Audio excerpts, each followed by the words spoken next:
não sei se está para frente aqui os pontos de divergência do socialismo dele para o marxismo.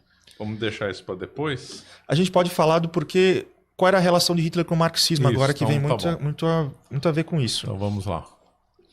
Assim, Hitler era um antimarxista. Tem que deixar isso muito claro, isso é muito óbvio. Ele via o marxismo como uma das armas da internacional da conspiração judaica global, né? Hitler via que o marxismo, porque Marx de família tradicional judaica, mesmo que o pai tenha se convertido ao protestantismo e tal. Karl Marx, judeu. Trotsky, judeu. Então você contra, então. Kamenev, só por judeu. Eles serem judeu, eu já sou contra. E por ser o internacional. Tem o tal do internacionalismo, né? Ah, tá, porque ele era um nacionalista. Isso. Ele fala que o marxismo é internacionalista porque os judeus são uma raça internacional que não tem sua própria nação e querem explorar as outras. Então ele fala, o marxismo é um vírus judaico que entra nessa relação conturbada da burguesia alemã com o proletariado alemão para disseminar a discórdia entre as classes da comunidade racial e destruir a unidade nacional. Certo? Hitler claramente é um antimarxista porque ele não quer que a luta de classes do vírus judaico marxista destrua a unidade da nação alemã. Mas o Hitler, ele tinha uma tremenda e gigantesca admiração pelos marxistas. Ele elogiou o método dos marxistas. Perfeito. Né? Perfeito. Hitler, ele desprezava profundamente a burguesia. Toda a classe burguesa aristocrática, monárquica, tradicionalista, ele detestava, ele odiava e nunca deixou de odiar em nenhum momento, né? Mas ele tinha um grande respeito pelo movimento marxista. Por quê? Hitler via a si mesmo e o seu movimento nacional socialista como portador de uma Weltanschauung, que em tradução para português é uma visão de mundo. Mas é uma visão de mundo no sentido de ser uma ideologia fechada e coesa, né, que pode dar força ao movimento político. Ele fala que só o movimento dele e os marxistas têm essa capacidade, têm essa ideologia, essa Weltanschauung. Por isso que os marxistas são os principais concorrentes, os mais perigosos, e por isso têm que ser respeitados. Eles são os verdadeiros concorrentes inimigos que podem realmente mostrar um impedimento para o nacionalsocialismo. Hitler não via a burguesia e os aristocratas como um impedimento para a ascensão dele. Ele também não nutria nenhum tipo de respeito por eles. Não, ele falou que a burguesia, os aristocratas, eles são peões para ser utilizados no jogo político e depois podem ser descartados, né?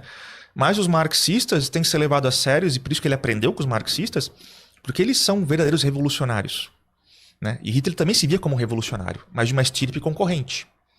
Um socialismo concorrente. Um socialismo concorrente. Ele fala, num discurso que esse livro traz, ele fala, eu não trago para o povo alemão a teoria do internacionalismo socialista, eu trago a teoria do socialismo da comunidade nacional.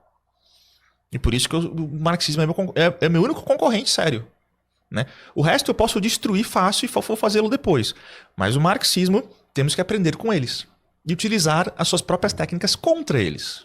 Esse nacionalsocialismo, ele se inspirou no Mussolini, nos nacionais socialistas italianos ou não? Em alguma medida, sim. Mas, por exemplo, no fascismo italiano não há social-darwinismo relevante, não há racismo, ariano, essas coisas todas, né? Mas o conceito de nacional-socialista surgiu antes na Itália que na Alemanha, né? Qual foi o primeiro lugar que nasceu o nacional-socialismo? Que ela falou, vamos mudar essa questão de internacional-socialista. Essa primeira vertente nacional-socialista de estirpe revolucionária surgiu na França, na verdade.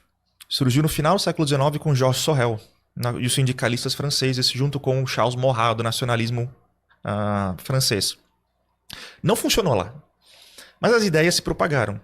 Partes delas chegaram no fascismo italiano. Agora, o movimento revolucionário nacional socialista que chegou ao poder primeiro foi o fascismo italiano. Mas era consideravelmente diferente as ideias da nação, porquê da nacionalidade e tudo. Sim, sim. Esse ponto é de diferencial, mas a ideia de nacional-socialismo... De um socialismo para a nação, para os fins nacionais, foi implementado primeiramente no fascismo italiano como revolução, né? Pode-se dizer até que o bolchevismo na Rússia, depois com Stalin principalmente, virou um tipo de socialismo nacional para a grande pátria russa, que virou uma propaganda chauvinista nacionalista, né? Mas o fascismo italiano foi o primeiro, certo? Hitler, ele se inspira muito em Mussolini como revolucionário, de tática. de estética. Tanto que eles copiam, fazem as camisas marrons, comparando em homenagem às camisas negras italianas, no caso, né? Ele quis fazer a marcha dele também. Isso, a própria saudação nazista e a saudação romana, aquela coisa toda, né? Mas Hitler não copia ideologia fascista italiana nesse sentido. Ele copia técnica, estética, né, e habilidades revolucionárias e coisa do tal. Ele se inspira em Mussolini como um líder de massas, né, para a sua própria função, mas não que Hitler queira copiar as ideias ou a implementação do fascismo italiano na Alemanha. Isso de fato não. Hitler já era um social-darwinista, já era um racista, né, e ele só copiou a técnica revolucionária tanto dos marxistas quanto dos fascistas italianos, certo? Mas ele não era ideologicamente alinhado, assim. A burguesia, o que o Hitler falava aqui da burguesia? Atitude antissocial, ignorância, ganância. Isso. O Hitler ele tem uma interpretação do processo de industrialização da Alemanha que é muito interessante. E a Alemanha se torna um dos países mais industrializados da Europa no final do século XIX, né? Depois da unificação tardia junto com a Itália nos anos 70 do século XIX, né? E Hitler fala que a industrialização é algo bom. Tecnologia, avanço tecnológico, bom, excelente, temos que fazê-lo. Mas, como foi feito, conduzido pela burguesia alemã, foi uma catástrofe, ele fala. Foi uma catástrofe porque negligenciaram o proletariado alemão. Houve o êxodo rural do proletariado saindo da roça, indo para as grandes fábricas. E a burguesia alemã tratava o proletariado como gado, segundo Hitler. Horas de trabalho, 18 horas, né, condições insalubres, sem nenhum tipo de legislação social e previdenciária do Estado para preservar a saúde da classe trabalhadora. Ele fala que se dependesse da burguesia, em 100 anos, a saúde do trabalhador alemão teria totalmente quebrado e seria uma nação quebrada. Então Hitler culpa profundamente a burguesia por todo o processo de pauperização e alienação da classe trabalhadora que facilitou o trabalho do marxismo. E ele fala que a burguesia fez isso por ganância, mais preocupados com o seu lucro pessoal, né? A burguesia, que fazia parte da nação alemã, é da mesma raça ariana do que os trabalhadores, negligenciou seus camaradas raciais por mero ganância e lucro. E Hitler fala que isso é uma culpa inexpiável. Não há perdão para a burguesia. A burguesia, depois do processo revolucionário, depois da guerra que supostamente ele ia vencer, segundo ele, a burguesia teria que ser totalmente eliminada pela sua culpa histórica. Eliminado o quê? Expropriação de bens ou mandar matar mesmo? Essa opinião varia com o tempo. No começo, por ele depender às vezes da aliança com setores burgueses, ele não era tão virulento em discursos públicos, né? Mas no privado, conforme a guerra foi avançando, ele foi ficando cada vez mais radical nesse sentido, que ele foi se inspirando em Joseph Stalin e na União Soviética. Ele começa a admirar Joseph Stalin. É engraçado, conforme Hitler avança na guerra contra a União Soviética e contra Stalin, ele vai angariando cada vez mais admiração por Stalin. Vai falando cada vez melhor do Stalin e quer copiar os métodos stalinistas para a sua nação alemã depois da guerra, mas ele perdeu, no caso, né? Isso. Que ele achou que ia ganhar. E ele fala que ele admirava como Stalin tinha a postura de um revolucionário de expurgar tanto elementos reacionários, burgueses, do Estado. Ele fala que ele vai ter que fazer isso também. Vai ter que acabar com essa festa de empresário fazendo dinheiro às custas do Estado e do Partido Nazista, que ele tinha que tolerar para fazer a máquina de guerra, né? Mas ele fala que depois que a guerra acabar, a gente solidificar, essa palhaçada acabou. Os burgueses vão pagar pelos seus pecados contra o proletariado alemão, a culpa histórica da burguesia. E ele estava plenamente disposto a expurgá-los e matá-los depois da guerra, com certeza. Agora vamos para o lado trabalhista aí do Hitler. Ele entrou então no Partido dos Trabalhadores, né? Do Anton Drexler lá em 1919, 1920, ele foi o cartão de entrada número 7 do partido. Ele entrou como um espião, né? A mando do exército, famosamente, né? E lá ele, numa das discussões do partido, ele se enfezou e entrou numa briga ideológica e fez um discurso e impressionou todo mundo. E aí começou a carreira dele como o arauto do partido. Mas por que se chama Partido dos Trabalhadores e depois vira Partido Nacional Socialista dos Trabalhadores Alemães? Isso o livro explica com muita certeza. Porque, como eu falei até agora, o Hitler ele se via mais representado e ele queria a classe trabalhadora. E a classe trabalhadora tinha virtude, era heróica, tinha força de vontade, tinha força física, não era gananciosa, não era individualista. se sacrificava pelo trabalho, se sacrificava pela sua nação. Ele queria esse pessoal para o seu movimento revolucionário. E não queria burguês, não queria riquinho, não queria aristocrata. Então, quando ele fala Partido Nacional Socialista Trabalhadores Alemães, ele realmente fala, é um partido nacional de um socialismo para a classe trabalhadora alemã. Porque é essa classe que ele quer promover, que ele quer ajudar, né? E não os burgueses, não os conservadores. Não é só uma... Elia Jabbour, né, fez um vídeo muito famoso ano passado falando que o Hitler só colocou nacional-socialismo por pura propaganda. E muita gente acredita nessa bobagem até hoje. Quando tem várias conversas privadas, cartas privadas, entrevistas de Hitler dizendo abertamente eu coloquei nacional-socialismo dos trabalhadores alemães porque meu partido quer fazer um socialismo nacional para a classe trabalhadora alemã, que é a única classe, né, que realmente representa a virtude heróica e a força de trabalho do alemão. Isso é muito claro. Que eles dão essa desculpa, não, era só para enganar, massa de manobra e tal. Né? É estupidez, isso aí é facilmente refutável. O livro todo traz um monte de discursos públicos, privados, falas privadas, conversas, cartas, artigos do Illustrek Beobachter, que era o jornal do Partido Nazista. Então ele falava abertamente isso. Eu não sei porque as pessoas ainda se confundem. Né? Só procurar na internet. Agora tem um livro também. O que ele falava dos camponeses? Hitler, ele não era, digamos assim, um sujeito muito afim de... tem gente que fala que Hitler queria uma utopia agrária. Hitler queria voltar ao tempo e fazer uma utopia agrária, né, lá no Lebensraum, lá no leste. Isso, né? Exatamente. Mas isso é mentira. Hitler era um modernista. Ele se via como um modernizador da sociedade alemã. Ele gostava da tecnologia, ele gostava do avanço industrial, com certeza. E ele queria que os camponeses tivessem também a sua cota de direitos junto com a classe trabalhadora. Os camponeses, para Hitler, também eram uma força de vontade, de vigor e de trabalho muito poderosa, porque eles tinham que calcular a colheita, as estações, tinham que colher, tinham que trabalhar direto. Então, para ele, era um repositório de força e virtude e vida, né, junto com a classe trabalhadora. Então, ele via com bons olhos. Mas Hitler, ele não coloca a classe camponesa separada da classe trabalhadora, assim, muito. Ele meio que mistura no seu discurso como se fosse uma coisa só. Todos eles são trabalhadores, certo? Embora, muitas vezes, ele dá mais ênfase no trabalhador fabril, no caso assim. Mas ele colocava os camponeses junto com a classe trabalhadora no mesmo sentido de ser uma classe que deve ser protegida, né? E quando Hitler fala que tem que se fazer fazendas no leste, lá no... Isso, não que ele quer transformar a comunidade popular numa comunidade agrária, mas é uma comunidade, uma autarquia que tem que ser autossustentável. Então tem que ter fazenda. Segundo essa lógica, tem que ter fazenda para fazer matéria-prima para consumo da própria comunidade popular. E ele fala que vão ter camponeses arianos, sim, mas a maioria vão ser mestres e senhores de escravos, trabalhadores escravos eslavos, né, que vão trabalhar para os mestres arianos. Assim.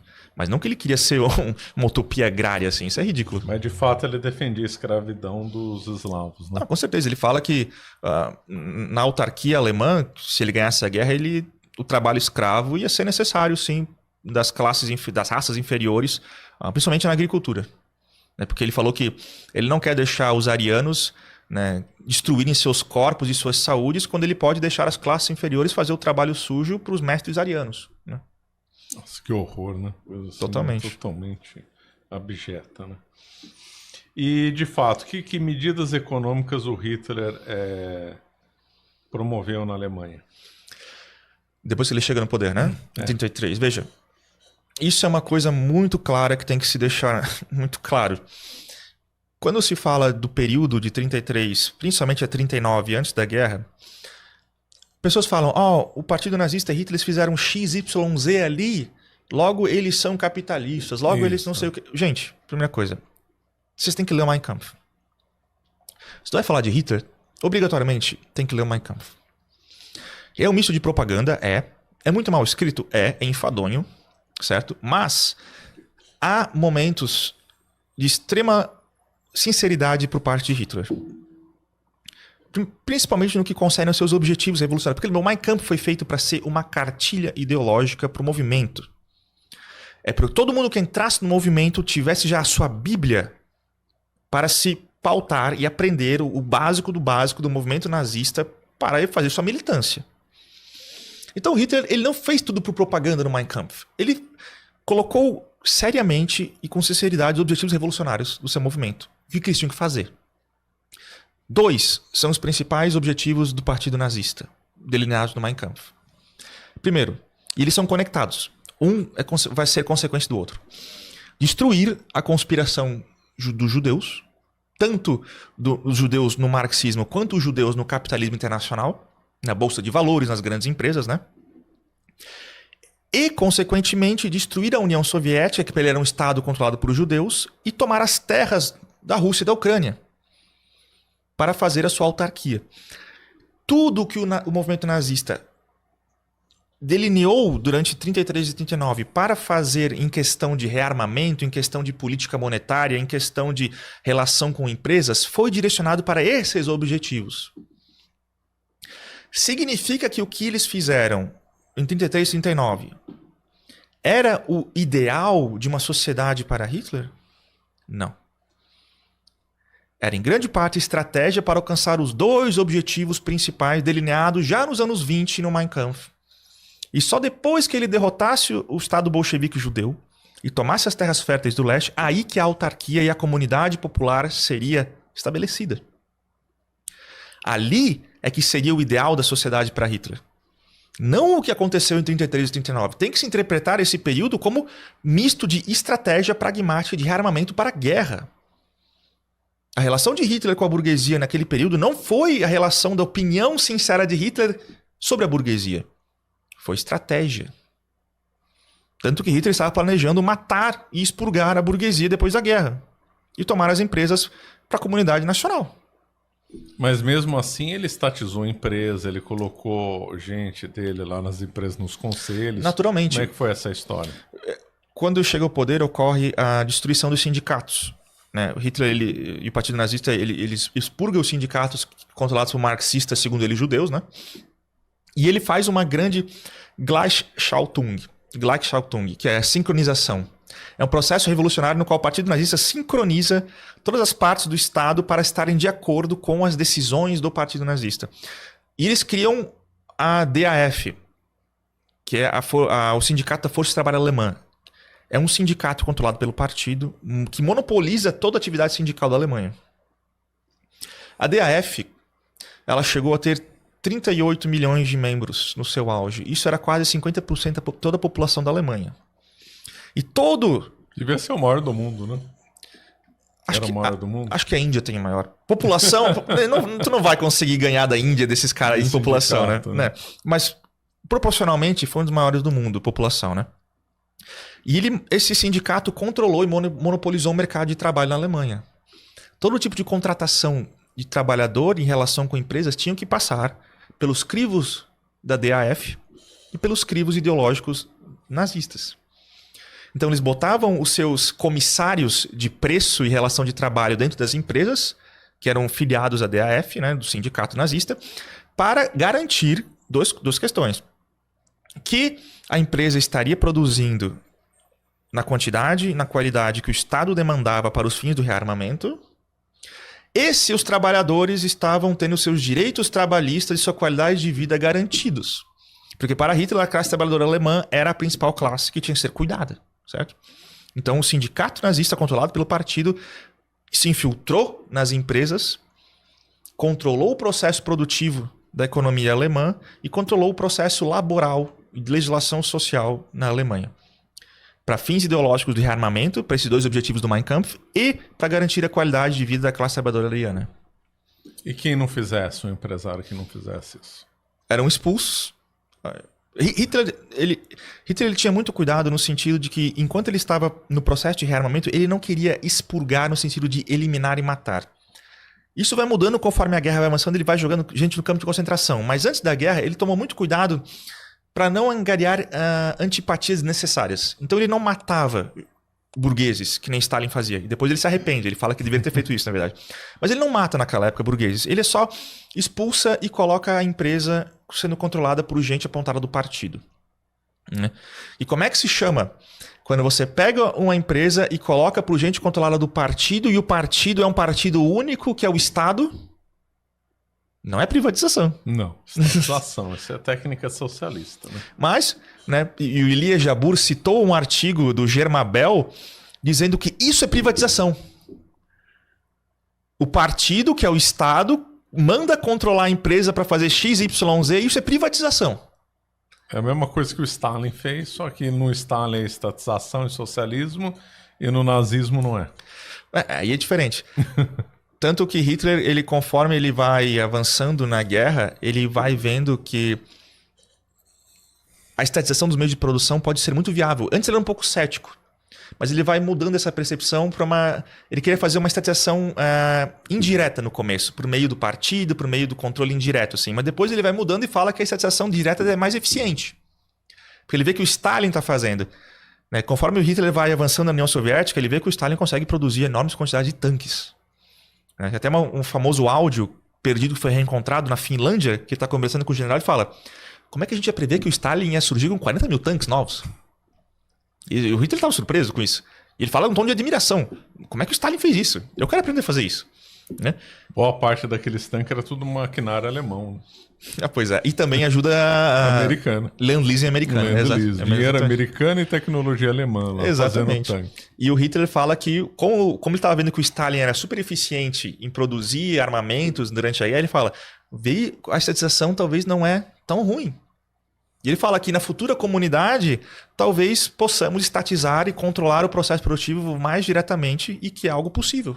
Ele fala assim. Ele vai mudando de opinião com o tempo, com sua admiração por Stalin. O que ele falava do livre mercado, ações, bolsa? Isso é engraçado. O Hitler, ele detestava o mercado de bolsa, detestava a sociedade anônima, sociedade por ações. Né? Ele falava que a maioria era controlada por judeus, mas ele falava que... Isso é interessante. Esse livro, ele traz a primeira vez aqui no Brasil a visão econômica de Hitler. Como o Hitler tratava a ciência econômica, né? O Hitler, ele era um adepto da teoria do valor-trabalho, tá? Ele tem a mesma linha de interpretação de Karl Marx, esse pessoal do valor-trabalho. No sentido que ele fala que o dinheiro é apenas a representação do valor gerado pelo trabalho e todo o valor é somente gerado pelo trabalho, né?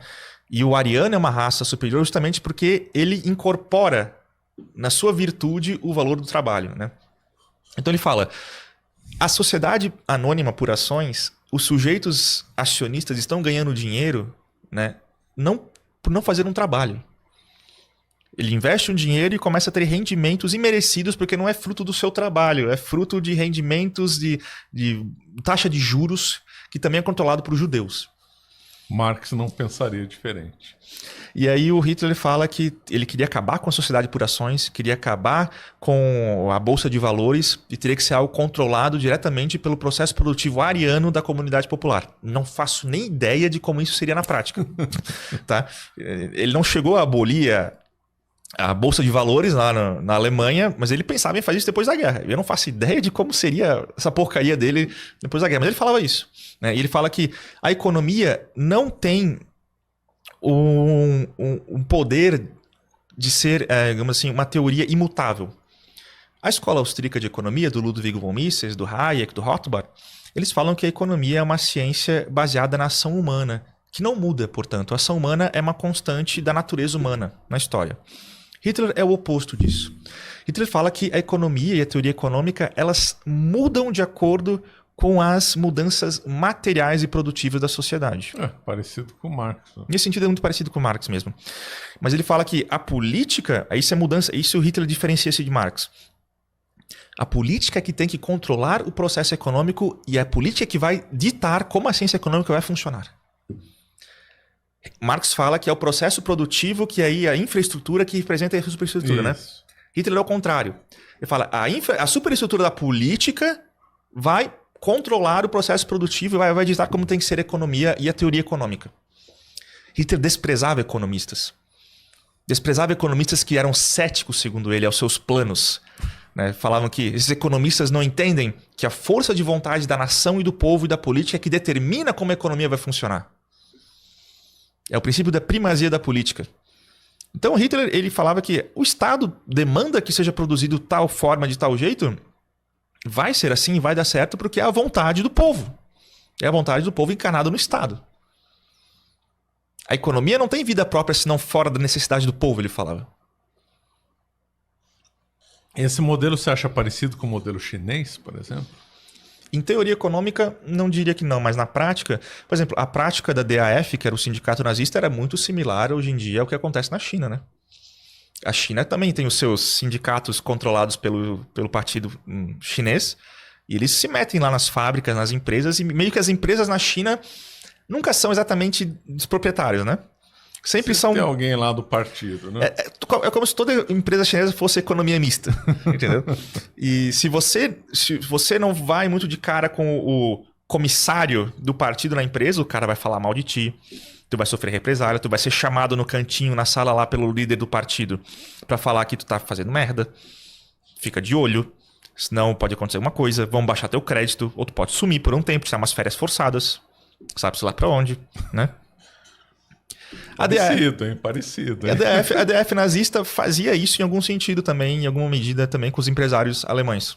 Só que parece que então a China é mais capitalista que o nazismo, né? O objetivo final do Hitler. Sim, o objetivo final do Hitler não tinha nada a ver com capitalismo privado, mas sim uma mistura de empresa privada e empresa estatal para as necessidades da comunidade do povo.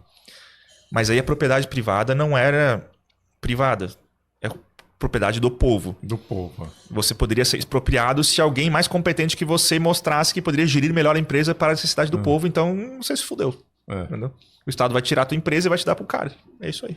Teve um empresário que foi preso ou teve que fugir, aquele Thyssen, né? Fritz Thyssen. O que aconteceu com ele? O Fritz Thyssen tem até um livro sobre... O nome do livro se chama Eu Financiei Hitler, né? I Paid Hitler. E o Thyssen é herdeiro da Thyssen, que hoje é ThyssenKrupp, né? Que é aquela grande... Gigante, né?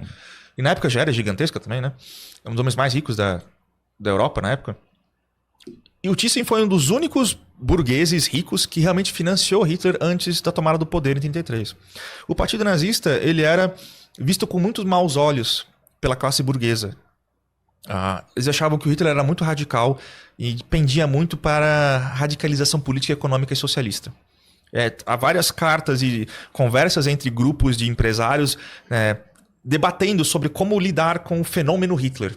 Eles não confiavam no Hitler, achavam ele um demagógico, um populista, que de fato ele era, e que queria, e achavam que ele ia aumentar muito os impostos e expropriá-los para fazer seus programas populistas que ele falava nos discursos, né? E de fato o Hitler entendia fazer isso cada vez mais. Mas o Thyssen, ele achava que Hitler poderia ser uma força para controlar os marxistas. De fato, ele estava certo nisso, né? Mas depois que o Thyssen, o Hitler chega ao poder, o Thyssen passa a ser controlado pelo Hitler. O Hitler começa a querer dar pitaco junto com a DF na empresa dele. E aí o Thyssen achava que podia... Não, eu sou teu amigo, eu te financiei, né? Eu não preciso disso, não sei o quê. A minha empresa não precisa controlar, não precisa meter o comissário aqui no meio, não precisa, né? Aí o Hitler... Desculpa, não. Dane-se você. Eu tô no poder. Se tu quiser, eu te mando embora. Se tu quiser, eu te mato. Não tô nem aí, tá ligado? Eu tenho o exército, você não. Tanto que o Thyssen fugiu. No começo da Segunda Guerra, ele fugiu porque o Hermann Göring, né, foi cada vez mais ameaçando estatização das empresas Krupp, Thyssen, né, caso eles não seguissem os ditames da economia de guerra. E o Thyssen, ele fugiu. Ficou com medo e fugiu para a França. E lá ele foi preso depois, na invasão da França ele foi preso por nazistas e passou uma temporada no campo de concentração.